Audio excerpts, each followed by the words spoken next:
Greenlaw had groin, he was out, didn't return. Trey Sermon, ankle, same thing. Fred Warner, hamstring, same thing. Deebo, groin, same thing. Marcel was evaluated for head, he was cleared. Same with Bosa. Street had a wrist, didn't return.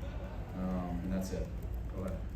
Any of those seem initially long term? We're not sure. I mean, we're hoping, and we'll see on the MRIs with, with Deebo and Fred, but we're not sure yet. And did Trey have X-rays done? Yeah, they all do. His looked a little worse, but still, I don't know yet. We'll find out tomorrow. How on the mistakes, did it feel like this had the intensity almost like a playoff game? There was a lot of weight to this thing?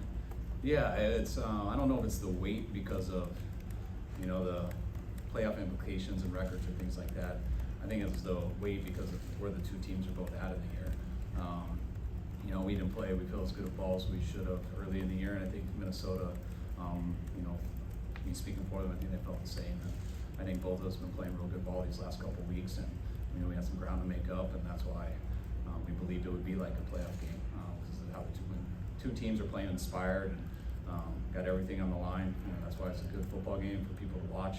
It's not always the most fun, intense-wise for everybody, but I was real proud of our guys, how they handled it, and all the different stuff that came throughout the game.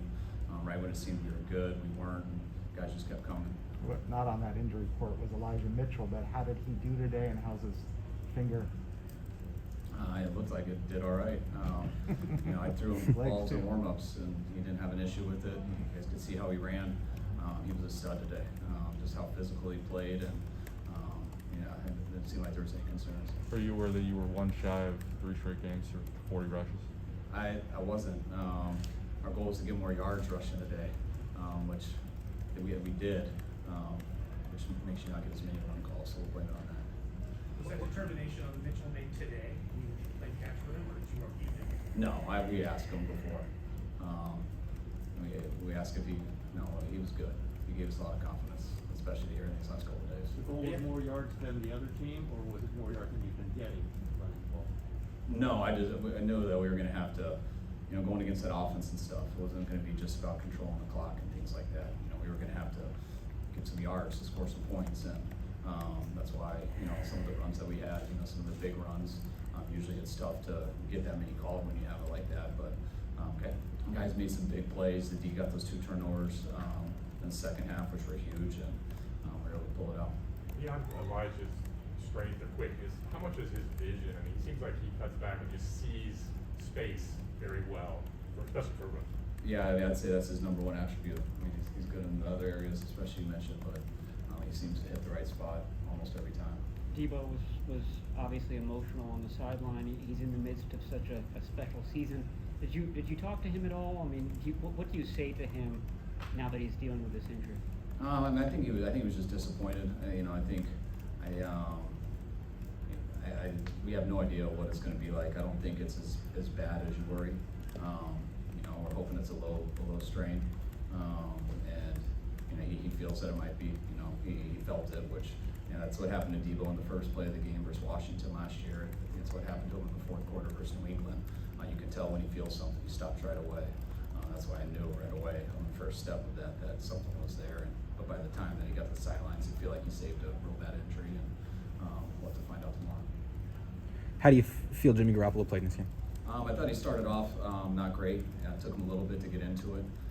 He missed a couple on that first drive, and obviously that pick was inexcusable. He knows that. But the way he bounced back, I thought was great. He made some huge throws. The way we finished the second quarter, being able to score there. The drive to open up the third quarter.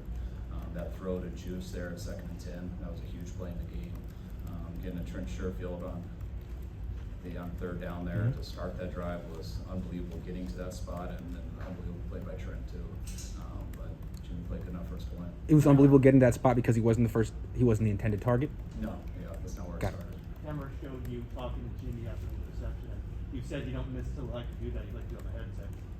Why did that happen, and what were you communicating to him? I just wanted him to hear directly from me. On the headset, I'm talking to coaches, and they can pass along information. And I just told him the obvious, what he missed, and told him to let it go, and we're going to come right back to you, and we need you to be aggressive with from the rest of the game. And he was. He handled it right.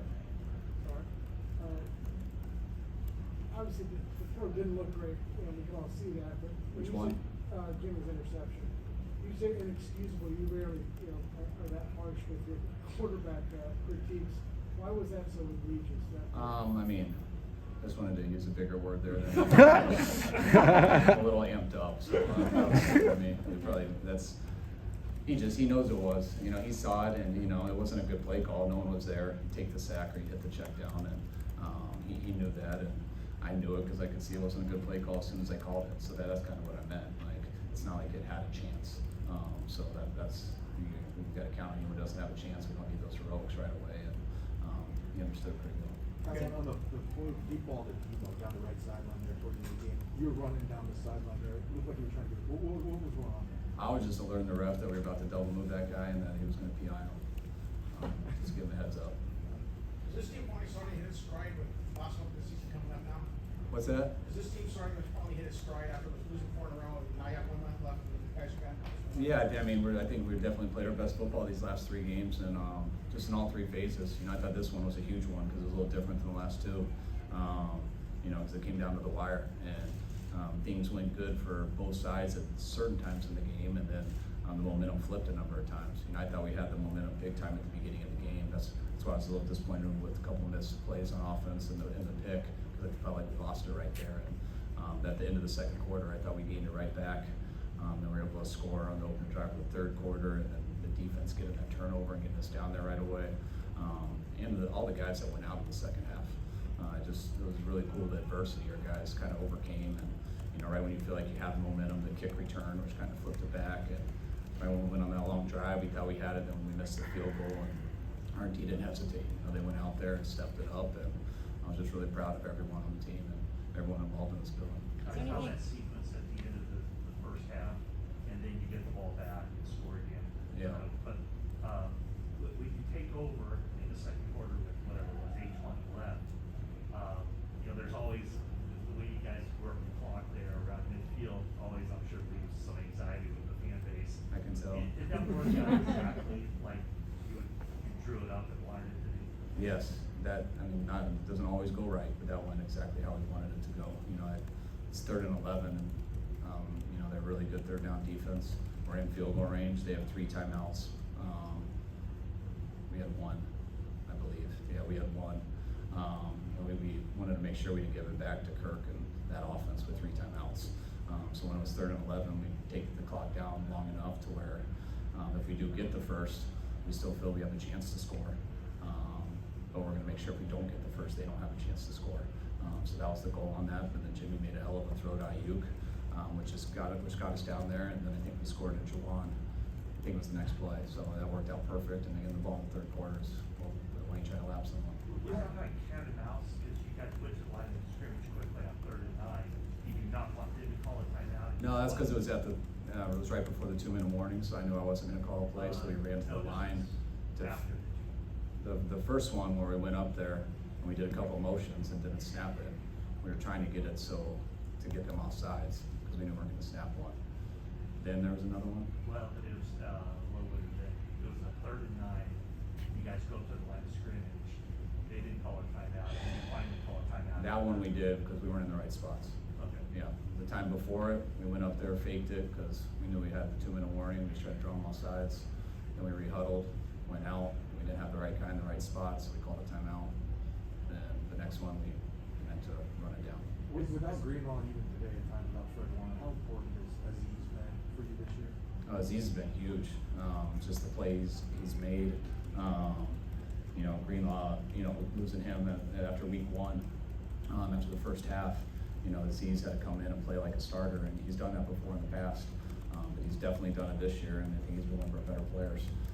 The energy he plays with, how he runs around, he's prepared every week, and getting his hands on those 2 balls at the end were great. And all the linebackers, you know, we lost Greenlaw, lost Fred, Marcel came in, and it was frustrating. He had that big hit, so they evaluated him for a concussion, which is understandable, but that was also at the end of the 3rd quarter, so he sat there for 5 minutes when the commercials were going and stuff, then they blow the whistle, rehuddle, and then they pull him out to evaluate him, so we missed him for a whole drive. That's why, you know, K1 did a great job because we had to play nickel for a lot of stuff because And all those guys stepped it up. What is it about Mitchell that enables him to, you know, it looks like he got one, but no, he got three. Gets three, and no, he got five. You know, and it seems to happen all the time. Is that something you can coach him to do, or you just have it or you don't? You try to coach guys to do it, but it's pretty hard to. You know, guys got to. I mean, that's the style he plays with. I mean, he runs the right holes. We know he's talented, but that's also what's inside of him. Right? He is gritty. He competes for every single yard. And I always tell him, and it makes me easier to call runs. You know, and one of the biggest things for me as a play caller, and I tell those guys is when I see it with my own eyes that it's going to be 2nd and 10. So I start to look down and think about what I'm calling next, and then people in the box tell me it's 2nd and 6, and I don't totally believe them because I saw that he was going down, and I don't realize that he fell forward and got 4 yards. And when it's like that, which he does all the time now, you keep going. You should keep doing it. I don't know if you were looking at almost everyone else in the NFC race around you lost, or everyone did. I think you're going to be a game out of 5th place now in the NFC. Is it almost feeling like things are breaking for you? Do you see that? No, and that's good to hear, but I actually didn't. I don't know any scores right now, and it's way too early to care. I mean, you look at the stuff at the end of the day, but you know, there's what do we have left? 6 games, 6 games. There's a lot left to be played. I mean, last year at this time we were moving to Arizona this Tuesday night, so I'm fortunate for that. Hopefully these next 2 days nothing changes. We were there for a long time. So following up on that Elijah question, how much trust do you have in him? I mean, you give him the ball 27 times with a broken finger, and as a rookie, I mean, guys like, you know, veterans, you've had trust built up over years. But when and how did he sort of earn your trust so completely this season? I mean, you got a gut of it through training camp, just watching him every day in practice, and then when Raheem went down, you know, on the second play versus Detroit, just watching him go in right away and just no hesitation. That looked exactly how he did in practice, and but what he did the next week versus Philly, and playing through a number of those injuries he had, just nothing's too big for him, and you know, and he's honest too. I mean, that's why he didn't play last week, because he couldn't fully protect himself, and it was close, but he couldn't. And this week, as the week went, when he said he was good, he means it, and earned your trust. Well, obviously, some news out there. What's been happening with Juwan Jennings behind the scenes that's allowed him to be in a position to have the trust to be a target if you know like that? We were hoping for it in training camp, and he was close. And you know, he had a setback to start with COVID. I think he missed 10 days, and right when he started to come on and push for more playing time, I think he had a setback versus the Chargers, where he was out about a week and a half. So just really went into the season unhealthy and missed a lot at the beginning. So he just wasn't one of the top guys at the time. When you don't earn that spot in training camp, you know, it's really tough to get it back because there's not a bunch of competing in practice. You know, you put in a 3rd down plan, and you know, you want the guys who are doing it to get those reps. And the way Sanu had been playing, Sanu earned it. First of all, he was definitely one of our top 3 guys throughout camp. But the way Sanu was playing for us to start out this year, I thought he was one of the more consistent, better guys. And Juwan's been waiting for his opportunity, and it happened when Mo got hurt. And each week he's gotten better and better, and we like having him out there. Last one, guys. It's easy to see why you give the Mitchell so often, but you know, close to 30 carries in the last 2 games. Do you have to be cognizant of making sure he makes it to the end of the season? Yeah, I mean, you always do. There's certain things with wear and tear, you know, that people talk a lot about, which I think it comes down to less about wear and tear and more about not getting hurt, which obviously the more carries you get, the more chances you have to get hurt. But I don't always just correlate carries with that. But percentages go up, but we're not gonna ever be sitting there in the game and be worrying about that totally. But we're aware of all that stuff, and you know, I think we do mix it around, but you know, we usually go with the guy who we think is most effective on the play. All right, thanks, guys. All right, thanks guys.